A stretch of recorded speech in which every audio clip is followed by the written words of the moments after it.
So let's rewind back to the summer of 2020. Um, we were all stuck in our homes. Unemployment was sky high. Businesses were struggling to survive. COVID was running rampant. Hospitals overcrowded. The former president making headlines daily.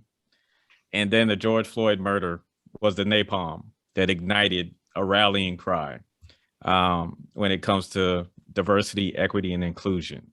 Um, I was an employee of UNC Chapel Hill at the time, and I was getting emails from most of the higher ups in the law school, wanting to have a conversation with me. And I was hearing similar conversations, was happening elsewhere.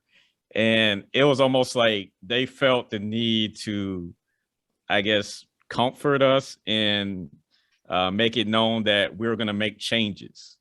So it seemed like that was around the time when BOMESI was spawned as well. So just talk about actually getting BOMESI off the ground during summer of 2020. We'll take that, Rhonesha. No, I think that you are the perfect person to start this off, and I'll close it out. All right, cool. We have this tag team thing that we do. So I guess tag, I'm it.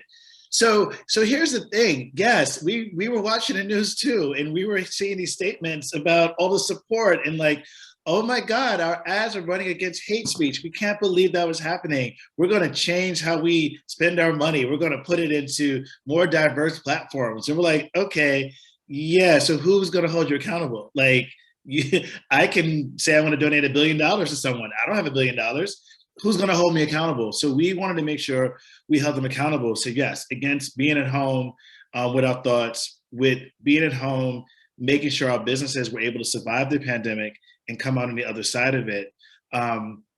Being at home and planning to go out and protest and march and having to wear a mask and all those different things were happening at the same time. And we also knew that we had to make sure we had economic empowerment and we held those accountable that one, helped fund some of the negative speech and some of the things that were happening that even caused this to happen in the first place.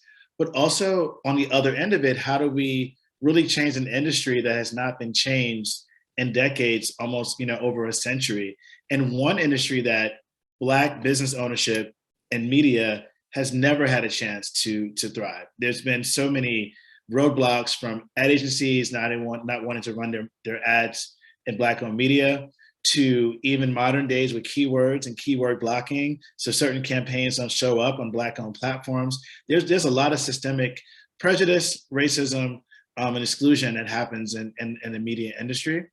So we took that and we began to knock on doors. And by knock on doors, I mean send an email and say, hey, this is who we are. You made the statement about supporting these things, and we want to make sure you do that.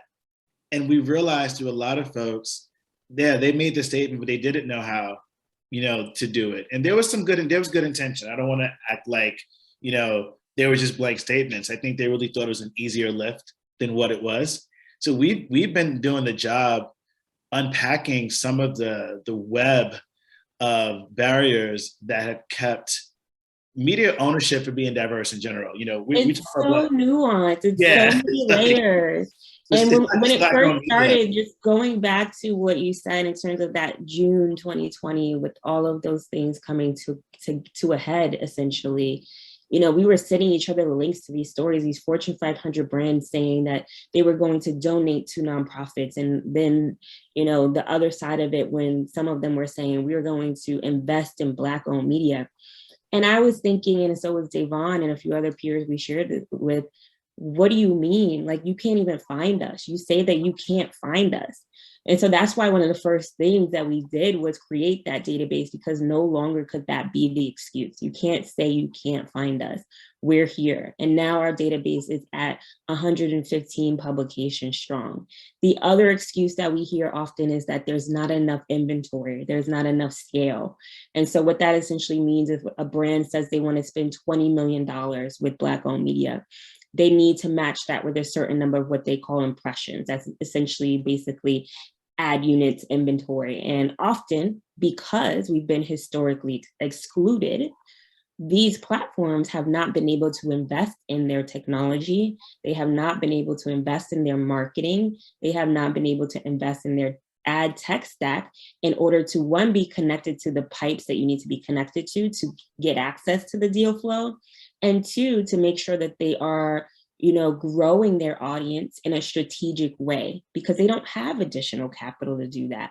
They are living paycheck to paycheck. They are trying to pay themselves, if they are even paying themselves, or pay their writers to ensure that they have quality, credible stories on their platform. So at the end of the day, even if you're not paying yourself, you're going to pay your team because you want to be a leader of integrity. And now those are the type of publishers and founders that exist in the Black community.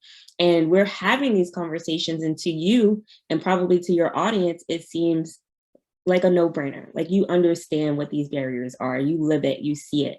But to the advertisers and the brands that have these intentions of spending these dollars, but then want to deploy them in the way that they've always done it before, they are blown away. And what we're saying has often been told as being radical, because they've never heard this before. They have never worked with platforms like this before.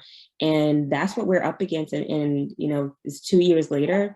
I'm happy to say we're making some progress, but there's so much to be done because there's been so much damage done from us being historically excluded all these years. And it, at the end of the day, goes back to lack of access to capital, lack of revenue that, you know, forced us to exist in a state of surviving and not thriving.